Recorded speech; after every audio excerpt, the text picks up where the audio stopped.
আমাদের গ্রামের ছোট্ট সোনামণি লাউ ব্যবসায়ী। আসসালামু আলাইকুম guys, welcome to another blog video. So guys, আজকে যাচ্ছি মিদ্যাবাড়িতে। তো এই ভিডিওতে আজকে একটা মাহফিলের দাওয়াত দিয়ে দিব।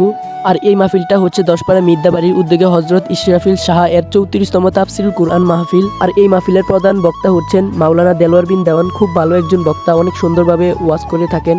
আর এই মাহফিলটা করার জন্য কিন্তু এই জায়গাটা বালু দিয়ে ভরাট করা হয়েছে।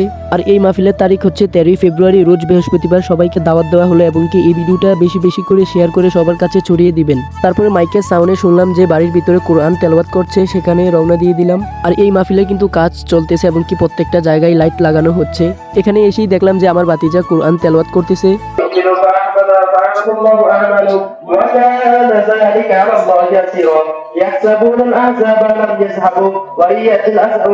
তারপরে সেখান থেকে এসে মাহফিলের গেটের সামনে এসে পড়লাম। আর এই মাহফিলটার কিন্তু কাজ চলতেছে।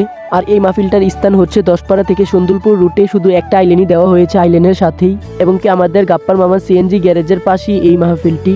তারপরে রওনা দিয়ে দিলাম মাহফিলের দোকানপাটের জায়গায়। প্রত্যেকটা মাহফিলেই কিন্তু দোকানপাট বসে। আর এই জায়গায় কিন্তু মাহফিলের দোকানপাট বসবে এবং কি অনেক মানুষই কিন্তু এই জায়গার বসার জন্য জায়গা রেখে দিয়েছে। আর এই দোকানপাটগুলো কিন্তু বসবে ব্রিজের পাশেই। ব্রিজের এই পাশেও কিন্তু দোকানপাট বসবে, জায়গা রেখে দিয়েছে। তো আজকের ভিডিও এখানেই শেষ করছি। আমাদের এমন ইন্টারেস্টিং ব্লগ ভিডিও দেখতে আমাদের পেজটাকে ফলো দিয়ে রাখেন এবং লাইক এবং কমেন্ট করে যাবেন। আসসালামু আলাইকুম।